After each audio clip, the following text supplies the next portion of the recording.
fatality. Sub-Zero wins.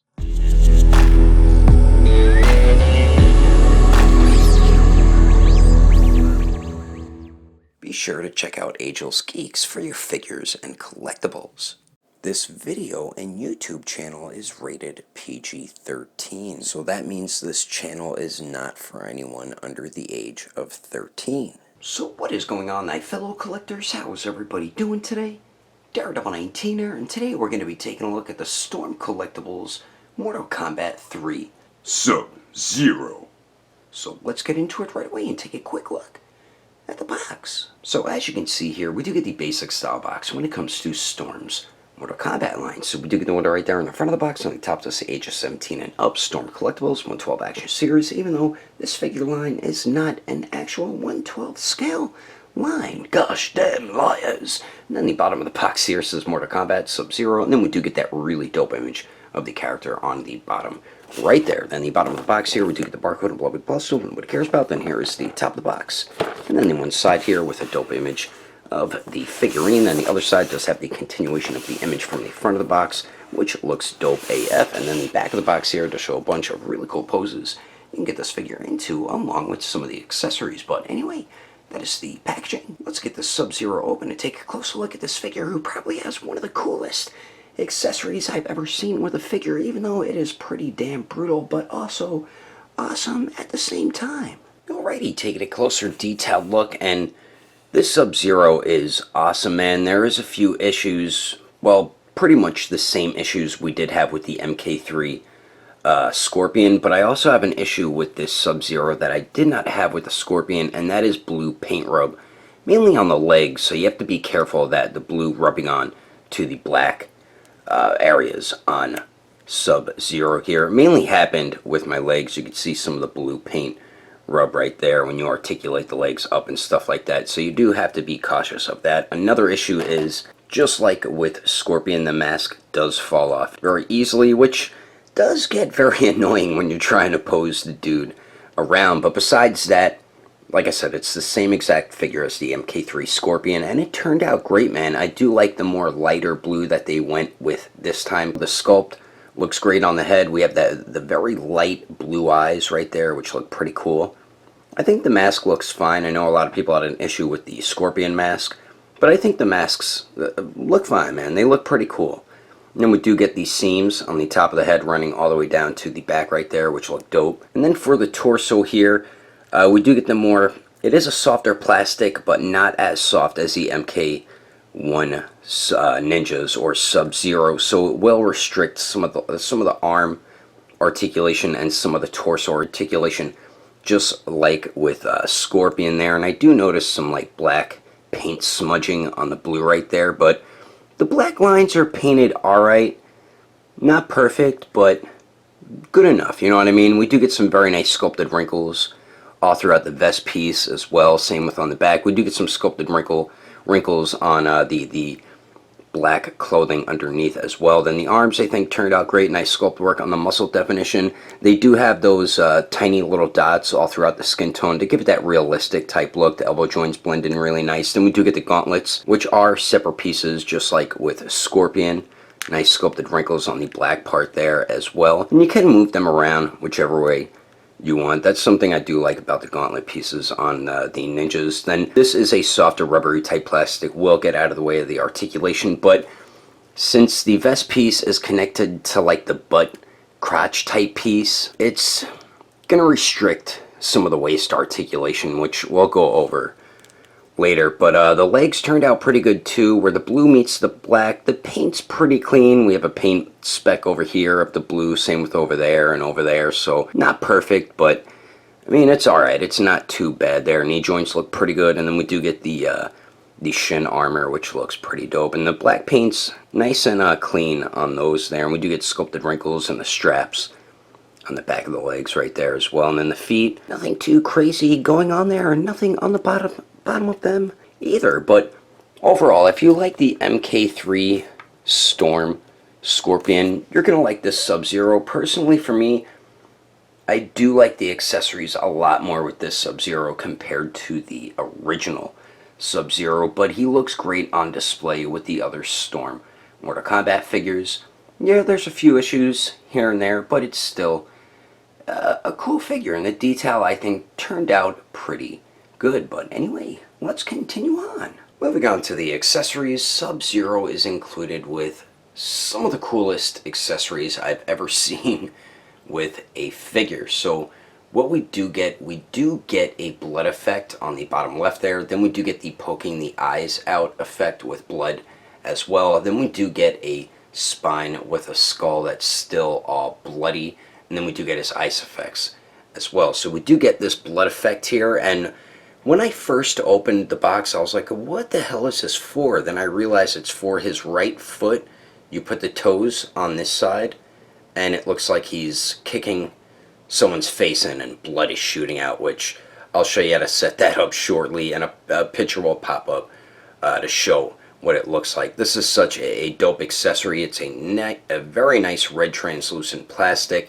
They did even add some black in there as well, and the sculpt of it turned out really nice too. So we do get that, and then we do get my favorite accessory, and this is hands down the coolest accessory I've ever gotten with a figure. It's him poking their eyes out, and you can see their eyes popped out of their sockets, and the blood is shooting out everywhere, and it's such a cool accessory, man. Him and Raiden have some of the coolest accessories I've seen with a figure. But they did add some black in there. The red is in there as well, but it is a red translucent plastic, as you can see there. The eyes are sculpted and painted really well too. You can even see the veins in them and everything like that. And mine actually came apart. I believe they're supposed to be glued in, but if yours come apart, you can just peg them right back in, and they're perfectly fine. And I'll show you what this looks like poking a figure's eye out. Well, a picture should pop up with him doing it to Sub-Zero, and this rests perfectly on a figure's face right there. So we do get that, which is technically another hand as well. Then we do get the skull with the spinal cord here, and this is also a really cool accessory. We have the black mixed with the red paint all throughout it, so it looks like he just freshly pulled this out of somebody. But the spinal cord looks great, man. Very nice sculpt and paintwork on that, and the skull looks awesome too. Plus you have an articulated head, which is on a ball peg, and then the jaw is also on a hinge as well. So very, very cool skull and spinal cord accessory there. So we do get that, and then we do get his two ice effects. Alright, so for the ice effects here, as you can see, we do have two different ones. You do have to put both of them together though. So we'll start off with this one here, which is my favorite out of the two, but you do get 5 of these ice pieces shooting out, and they do have peg holes. They are shaped a specific way, so you know which one to peg in. You can see that one has a little like notch. That one's just a regular peg, so you know which one pegs into which one, and you just peg them all in like so. It's very easy to put this one together there, as you can see. So that's a piece of cake to do, and I love the way this looks. It does look like ice. I love the sculpt of each piece here, the flat piece and all the icicle type pieces that he's shooting out there, and they're a little sharp. Same with these pieces. These are very sharp, so be careful of those right there. But I love the translucent plastic. I love the blue and the white paint that they added on it as well. Such a cool looking accessory. And then the back side here, the karate chop hands, you're supposed to wedge into these parts, and I'll show you how to do that shortly, which is a huge pain in the ass to do. Then we do have this one here where he's shooting ice at the ground. He's shooting out from this side down at the ground right there. So we do have not three, but a few different pieces. So we do have this piece here, which is a separate piece, and then we do have this piece here, which is a separate flat piece, and then we do get we do get 3 of the longer ones and then 1 shorter one. Now on these pieces, each one has a peg on the end that pegs into this one, and they're all shaped a specific way, and then this side has a peg hole, which each are shaped a specific way to peg into this piece. And it can be a bit of a pain in the ass to get all these pegged in, but once you get all those pegged in, this kind of just fits in pretty easily because they're already set up to be pegged into it. Whoops, that piece came off again. I'll probably just edit this out quickly. But that, as you can see, is what it looks like all set up. And I do love the way this looks as well. It's a nice translucent plastic with the white and blue paint mixed all throughout it, and the sculpt of it looks great too. They did a very nice job on both ice effects. Now the issue I do have with this ice effect here is not with the effect itself, but with Sub-Zero here. Now if you know when Sub-Zero shoots out his ice effects, he goes like that, kind of similar to like how Goku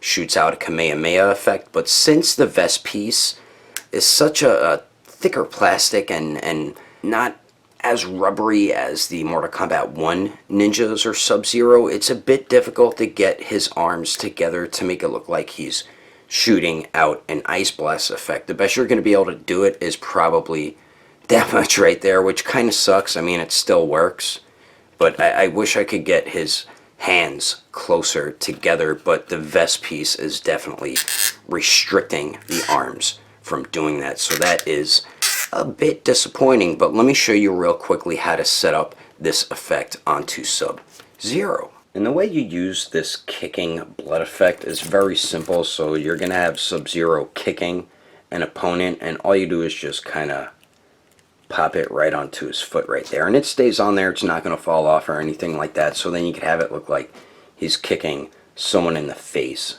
and the blood shooting out. That is a really smart, cool accessory to include with a Mortal Kombat figure, and I feel like they get better and better with these brutality or fatality type effects for their Mortal Kombat figures, so we do get that stuff. Alright, and the way you get Sub-Zero to hold on to this effect here, this side is meant for his right hand, and you put it on like that, and then this one's for the left hand. Now the right hand you push into there, and the left hand you kind of just wedge into there, and like I said, it's a bit of a pain in the ass to use this effect, but it does look cool once you have it all set up, but it's really annoying trying to do it. So let me try it here. So as I said, the right hand, you push the fingers down into there, okay? So now he's holding on to it, and it constantly likes to pop out. But the left hand, you kind of push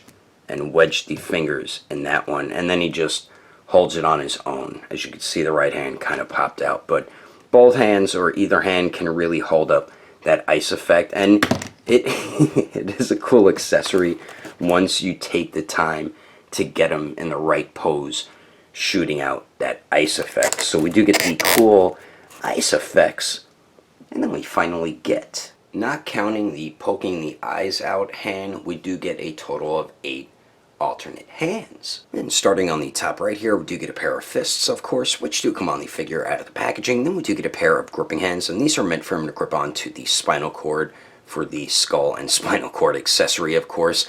And if you have any like Sub-Zero-y type weapons, like say you have the MK11 McFarlane Sub-Zero, you could probably have him hold that axe with these hands here. Then we do get a pair of karate chippity chop chop type hands, and then finally we do get some stylized pose hands, or like some martial art stance type hands, and these are the same exact hands we got with the MK3 Scorpion, and they are very simple to swap out as well, since they are softer rubbery type plastic. And you know, like what I always say, that's always a good thing, because you don't want to risk breaking a wrist joint on your figurine. But anyway, that is all the really cool accessories included with Sub-Zero.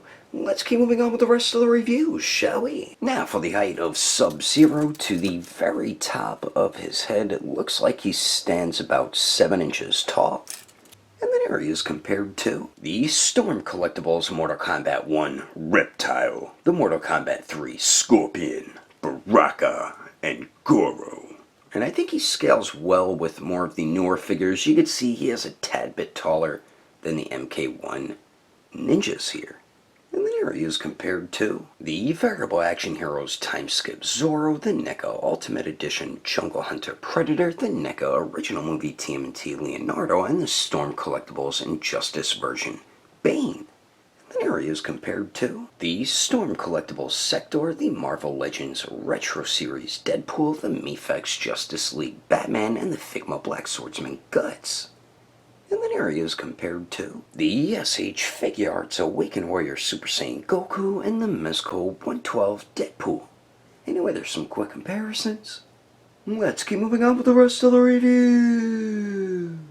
So now for the articulation, we do get some pretty good movement with Sub-Zero here. So we do have 2 joints at the neck here. One ball peg connects into the head, and then another ball peg connects into the upper body. So the upper neck joint, you just get a little bit of up and down movement, as you can see there. A little bit of pivot there as well, and then it does swivel.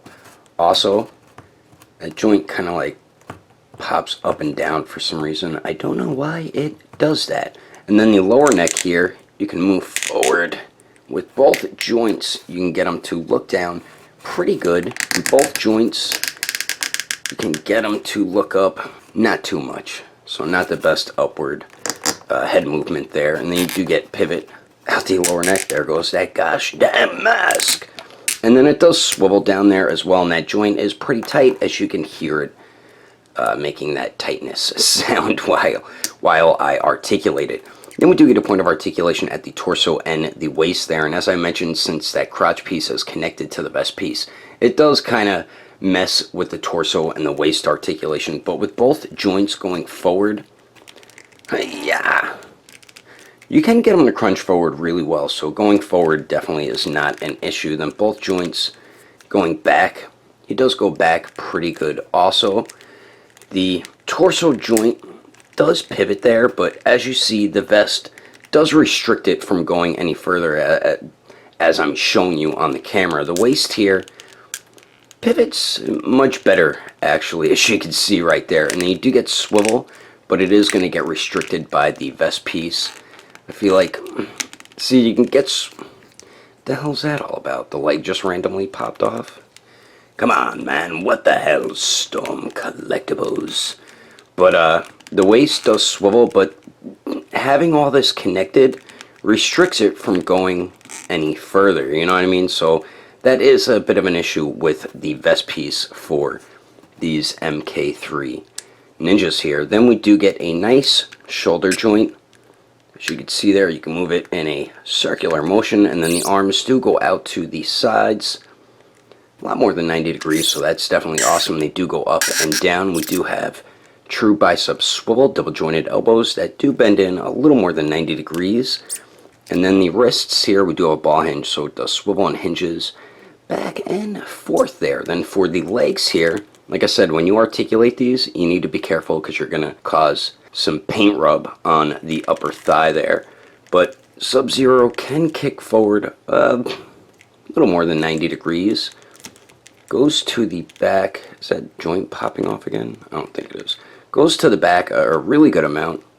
That joint feels loose now. Yeah, it got a little loose on me. What the hell's going on here? And then let's see if he can Jean-Claude Van Damme it, and he better be able to, which it looks like he can, because he is a goddamn ninja. Then we do get the, what the hell, it keeps popping off, man. Stupid QC issue right there. Jesus, I didn't have that issue with Scorpion. That's pretty odd. We do get the hip swivel there. And we do have double jointed knees that do bend back all the way, as you can see there, which is definitely good. And this is where I have an issue with the new MK3 ninjas. There is no swivel at the boot or at the ankle, which is really disappointing, man, because the pivot just looks so weird when you use it for poses. But the ankles hinge up a tiny bit, gets restricted by the armor there. Hinges down a tiny bit. And we do get a nice ankle pivot, but the more you use it, since it's that rocker type ankle pivot, the bottom of the foot goes to the front of the leg, which is so weird. I hate ankle pivots like that, but I wish they added a swivel somewhere, man. They could have added a swivel somewhere on the lower leg. So I definitely don't like the way the pivot is on these newer Mortal Kombat figures, but we do get a nice toe hinge as well. So overall, the articulation is pretty good, but you get restricted movement. I do have a QC issue now with my right leg, and I'm not too happy with how the ankle joints are, but you're still going to be able to get Sub-Zero in some pretty cool ninja-like poses, and I'm about to show you some of those poses right about now. But anyway, that is my review of the Storm Collectibles Mortal Kombat 3 Sub-Zero. Hope you enjoyed it. If I had to rate this figure with detail, I'd give it an even 8. Articulation, I'd give it a 7.5. Accessories, I'd give it an even 9. And then the overall quality, I would give an even 7. If you would like to know the price and where to buy this figure, I did get mine from Agelessgeeks, so you can check at their website, agelessgeeks.com. And don't forget, when you check out, use code name Daredevil, and you will get yourself a little bit of a discount. If you can't find something on the website, I do highly recommend going through their Instagram or Facebook page. I will put more information in the description below. And if you would like to support the channel, don't forget to subscribe and click on that notification bell. And if you liked it, feel free to give it a thumbs up. If you didn't like it, oh well, I guess you didn't like it. But thanks for watching. I will see you later.